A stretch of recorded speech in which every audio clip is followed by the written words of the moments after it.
Sometimes the moment a man begins to care about you is the exact moment he becomes quiet. Not cold, not angry, just quieter. His messages become shorter. The long conversations slowly disappear. The warmth that once felt effortless becomes harder to reach. And the strangest part is this. Just before he went quiet, things actually felt closer than ever. You might remember that moment, a conversation that went deeper than usual. Maybe he shared something personal. Maybe he admitted something he normally keeps hidden. Maybe there was a moment where he looked at you differently. Not just attraction, but vulnerability. The kind that appears when someone starts letting another person see who they really are. And for a moment, everything felt real, like the connection had crossed an invisible line.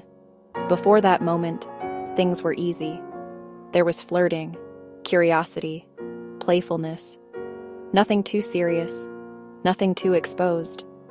But once emotional closeness begins to appear, something changes inside many people.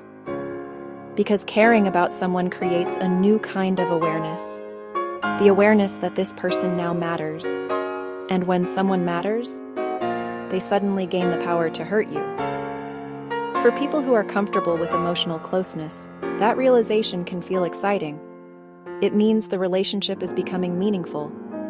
But for someone with avoidant patterns, that same realization can feel overwhelming. Not dramatic, not frightening in an obvious way, just uncomfortable enough to trigger a quiet instinct. The instinct to step back. Not because they want to lose the connection, but because the connection suddenly feels more powerful than they expected. You see, many avoidant people learn early in life to manage emotions on their own. They rely on independence, self-control, distance when things feel overwhelming. So when a relationship begins creating emotions they cannot easily control, their instinct is not always to move closer. Sometimes the instinct is the opposite. Slow down, create space, regain emotional balance. And one of the easiest ways to create space is silence, not complete disappearance, just less communication, less emotional expression, less openness. From their side, this silence can feel like relief, a moment to breathe, a moment to calm down feelings that suddenly grew stronger than expected. But from the other side of the connection, it often feels confusing, because the silence appears right after closeness.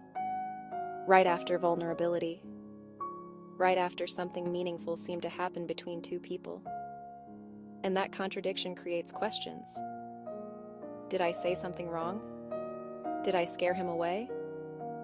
Did the connection mean less to him than it meant to me? These questions are incredibly common when someone becomes quiet after emotional closeness. But often, the silence is not about losing interest. It is about emotional overload.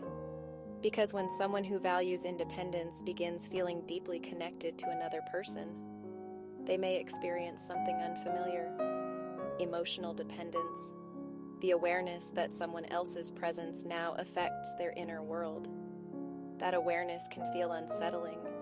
It introduces vulnerability, and vulnerability means uncertainty. For someone who has built their life around emotional control, uncertainty can feel dangerous. So instead of leaning into the connection, they instinctively reduce the emotional intensity. They talk less, share less, reveal less, not because the connection disappeared, but because the connection suddenly became real enough to require protection. From the outside, silence often looks like distance, but internally, it can be something very different. It can be someone trying to organize emotions they don't fully understand yet. Because emotional closeness does something powerful. It lowers defenses. It opens parts of the self that usually stay protected. And once those defenses lower, feelings can move quickly. Faster than someone expected. Faster than they feel prepared for. When that happens, silence becomes a form of regulation. A way to slow things down, a way to think, a way to regain the sense of control that emotional closeness temporarily disrupted. Many avoidant people don't consciously decide to go quiet. They simply notice something inside them shifting. A subtle pressure. A sense that the connection is becoming deeper than they planned. And when depth appears unexpectedly, their instinct is often to pause, to create emotional distance until things feel manageable again. This is why their behavior can seem contradictory, because the same person who became emotionally open may suddenly become reserved. The same person who initiated deep conversations may stop sharing. The same person who seemed fully present may suddenly feel harder to reach. From the outside, it can look like someone changing their mind, but internally, it may feel more like someone protecting their emotional stability. Because intimacy creates exposure, and exposure can feel overwhelming when someone isn't used to sharing emotional space with another person. Silence becomes the shield, a quiet boundary between themselves and emotions that suddenly feel too strong. For the person on the other side, though, that silence can feel painful. Because you remember the closeness, you remember the honesty, you remember the moment where the connection deepened, and then you experience the quiet that followed, which naturally creates doubt. Was the connection real? Did the moment mean the same thing to him? Why did he open up if he was going to become distant afterward? These questions are normal, but sometimes the silence isn't a rejection. Sometimes it's the opposite. Sometimes the silence appears precisely because the connection became meaningful, because meaning introduces emotional risk. And for someone who has spent years protecting themselves from emotional risk, the instinct to step back can appear quickly, not as a conscious decision, but as an automatic response, a way to protect themselves from feelings they don't fully trust yet. That's the paradox of avoidant patterns. The closer someone gets emotionally, the more likely they are to create distance, not because closeness is unwanted, but because closeness activates vulnerability.